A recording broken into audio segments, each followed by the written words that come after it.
بسم الله الرحمن الرحیم. عرض سلام دارم به ملت عزیز و بزرگ کشورمون.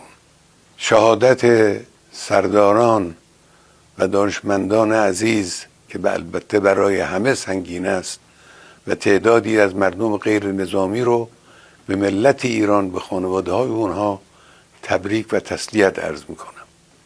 امیدواریم انشاءالله خدای متعال درجات اونها رو عالی کنه و ارواح طیبشون رو مشمول لطف ویژه خودش قرار بده. و اما مطلبی که مایل بودم با ملت عزیزمون در میان بذارم اینه که رژیم صهیونیستی اشتباه بزرگی کرد، خطای بزرگی کرد، غلطی کرد و عواقب او رو بیچاره خواهد کرد به توفیق الهی. ملت ایران از خون شهدای گرانقدر نخواهد گذشت، از تجاوز با آسمان کشورش صرف نظر نخواهد کرد.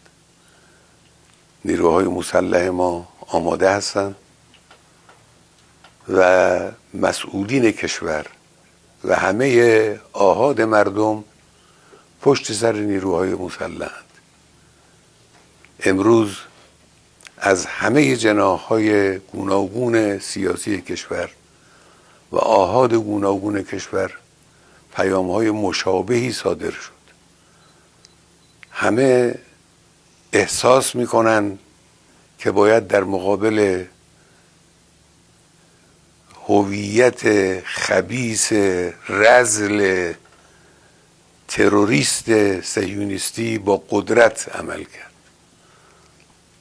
باید با قدرت عمل کرد و انشاءالله با قدرت عمل خواهد شد و با اونها مماشاتی نخواهیم کرد. زندگی برای اونها تلخ خواهد شد بدون تردید. فکر نکنند که زدند و تمام شد. نه، کار رو اونها شروع کردند و جنگ به راه انداختند.